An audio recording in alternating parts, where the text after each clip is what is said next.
নোমান পাশে এসে বলল, এই যে এর মানে কি হতে পারে? গুরবাজ কপাল কুঁচকে বলল, বুঝতে পারছি না, কিন্তু খুনি আমাদের জন্য ক্লু রেখে গেছে। আফসোস আমরা সেটা বের করতে পারছি না। যা হোক, চলো এবার রাহুলের ফ্ল্যাটে যাওয়া যাক। গুরবাজ সকলকে নিয়ে সিরাজের ফার্ম হাউস থেকে বেরিয়ে গেল। গাড়ি গেট পেরিয়ে যাওয়ার সাথে অদূরের প্রান্তরে একটি ছায়া মূর্তি নজরে আসলো, যে ক্রুদ্ধ চাহনিতে গুরবাজের গাড়ির দিকে তাকিয়ে আছে। রাহুলের বডিকে পোস্টমর্টমের জন্য পাঠিয়ে দেওয়া হয়েছে।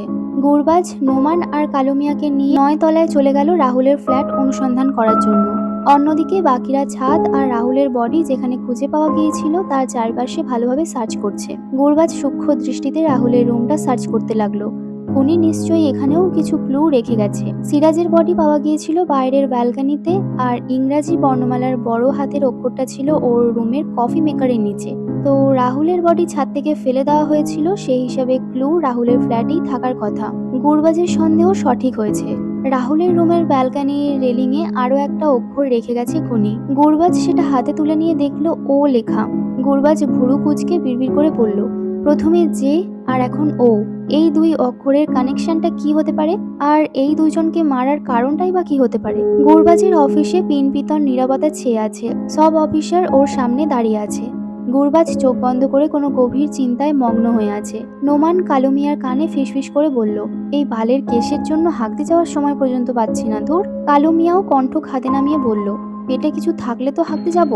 গত 4 দিন ধরে এক বেলাও পেট ভরে ভাত খেতে পারিনি। এই কেস শেষ হতে হতে দেখা যাবে আমি আমার নামের মতোই কালো মিয়া হয়ে গেছি।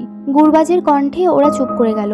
গুরবাজ বলতে লাগলো, 4 দিনের ব্যবধানে 2টো খুন হয়ে গেছে। না জানি সামনে কার মরণ ঘনিয়ে আসছে। আরো কোনো মার্ডার হোক তার আগে আমাদের খুনিকে বার করতে হবে। একটা সেকেন্ড আমাদের জন্য খুবই জরুরি। খুনি নেক্সট হামলা কবে করবে আমরা সেটা জানি না, তাই সব সময় সজাগ থাকতে হবে। এই ছেলে দুটোর সব তথ্য আমার চাই। সবাই কাজে লেগে পড়ো। জি স্যার, গুরবাজ পুনরায় বলে উঠল। আর হ্যাঁ, প্রতিনিয়ত ওপরমহল থেকে আসা প্রেশার যেন আমাদের কাজে ব্যাঘাত ঘটাতে না পারে। তোমরা রিল্যাক্স হয়ে নিজেদের কাজ মনোযোগ দিয়ে করবে। আন্ডারস্ট্যান্ড? Yes sir.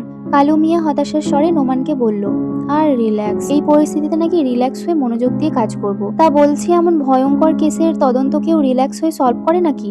বলুন যে গরম মাথায় এসি চালিয়ে শরীর ঠান্ডা করে কাজ করতে। নোমান হেসে উঠে বলল, স্যার শুনলে তোমাকে এই বিল্ডিং থেকে ঘাড় ধাক্কা দিয়ে ফেলে দিবে। তখন তোমারও মস্তিষ্ক ভর্তা হয়ে রাস্তায় পড়ে থাকবে। আরে বাপরে, কালু মিয়াকে ভয় দেখাও কোন সাহসে ধলু মিয়া? নোমান জোরে হেসে উঠল। ফলে সকলে ওর দিকে রাগী দৃষ্টিতে তাকালো। নোমানের হাসি গলায় আটকে গেল। ভয়ে ঢোক গিলে ও অস্পষ্ট স্বরে বলল, দুঃখিত। অনুপমা আর বিরাট ভার্সিটির ক্যাম্পাসে বসে আছে। তাদের দুজনের মাঝে 4 হাত মতো দূরত্ব। দুজনেই চুপচাপ বসে আছে। নীরবতা ভেঙে অনুপমা